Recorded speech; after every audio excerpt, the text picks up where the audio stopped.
Voilà, je m'installe. Bonjour Frédéric, bonjour Marie. Bonjour Isabelle. On va démarrer avec vous parce que vous aussi, vous avez une histoire assez étonnante à nous raconter. La Thaïlande, ça fait rêver, les îles paradisiaques, le sable blanc, oui. La végétation luxuriante, l'eau turquoise.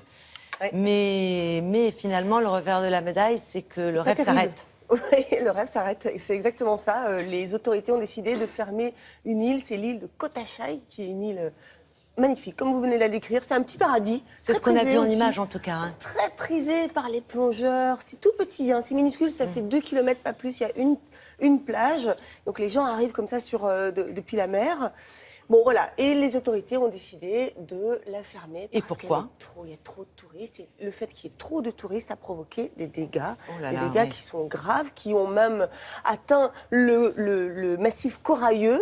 Et pour éviter justement que les dommages soient irréparables et pour permettre à la nature de se régénérer, eh bien, il faut qu'il y ait une longue période, on va dire, de tranquillité. Donc c'est la raison pour laquelle... Les touristes se conduisent mal, en fait, c'est ça ? Les touristes se conduisent extrêmement mal. Ce sont des tonnes de déchets qui sont déversés dans la mer. Eh bien oui, malheureusement. Ce sont des plages, normalement, où vous avez qui peuvent avoir juste 70 touristes. Et finalement, il y en a 1 millier par jour qui débarquent, vous imaginez ? 1 millier par jour, oui, sur 2 km², c'est... Oui, c'est beaucoup, hein. Bien sûr. Beaucoup.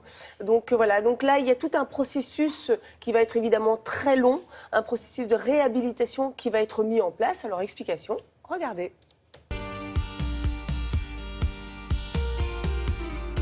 Koh Chai est une toute petite île de 12 km² qui se situe au nord des îles Similan, qui sont très très connues pour être un spot de plongée sous-marine. C'est une île sur laquelle il n'y a pas d'hôtel puisque c'est un parc naturel, donc sur laquelle les touristes se rendent en bateau depuis d'autres îles. C'est une toute petite île qui peut accueillir normalement entre 70 et 80 personnes par jour. Or, on a constaté qu'environ 1000 personnes se rendaient sur l'île chaque jour, en tout cas dans les périodes de forte affluence. Et donc ça a une conséquence grave pour l'environnement puisque les touristes qui viennent en général font de la plongée, ils marchent sur les coraux, ils pêchent des crabes et donc il y a des conséquences dommageables pour l'environnement.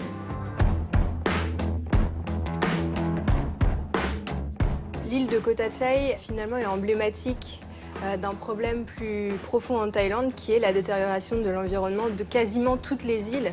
Mais alors pourquoi celle-là en particulier ? C'est parce qu'il y a eu une pression de la part de la société civile sur cette île en particulier, à la suite d'une publication qui a été partagée des milliers de fois, et dans laquelle on voyait une photo avec les coraux dégradés.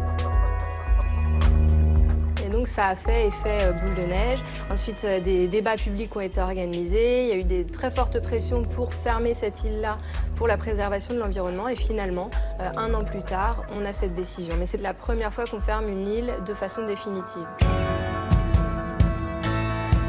La Thaïlande connaît des tensions relatives à la préservation de l'environnement d'un côté et son développement économique de l'autre. On a le problème de la préservation non seulement des habitats mais aussi des animaux. Voilà, donc il y a du trafic de tir, il y a du trafic aussi d'autres animaux sauvages et puis il y a la condition des éléphants en Thaïlande. Et donc j'invite tous les touristes qui nous regardent à prendre leurs responsabilités en main la prochaine fois qu'ils iront en Thaïlande, que ce soit lorsqu'ils font de la plongée sous-marine, de ne pas perturber les habitats sous-marins, ou que ce soit lorsqu'ils vont dans des parcs naturels, de ne pas cautionner les activités où on exploite les animaux.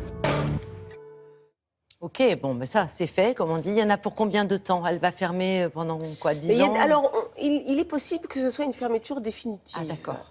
Sauf si vraiment ça se régénère très bien. Dans ces cas-là, la réouverture pourrait se faire d'ici 2-3 ans. Mais ça, on ne peut absolument rien dire. Surtout que, comme le sujet termine là très bien, c'est vrai qu'il y a une responsabilité de la part des touristes. C'est-à-dire que si les tours opérateurs continuent de vous solliciter pour cette île, évitez évidemment d'y aller parce qu'on peut y accéder en bateau sur cette île-là. Donc voilà, c'est aussi une responsabilité de la part de nous, de vous, parce que la Thaïlande, c'est un très beau pays avec de très belles îles. Il y en a d'autres. Oui, c'est pas un cas isolé, cette fermeture d'îles. Il y a d'autres îles qui sont en danger. Alors, une fermeture, ça c'est vraiment la première fois que ça arrive. En revanche, c'est vrai qu'il y a d'autres îles qui sont en danger. Il y a entre autres une île qui est très connue, qui est l'île de Koh Phi Phi, qui a été très connue grâce au film The Beach avec DiCaprio.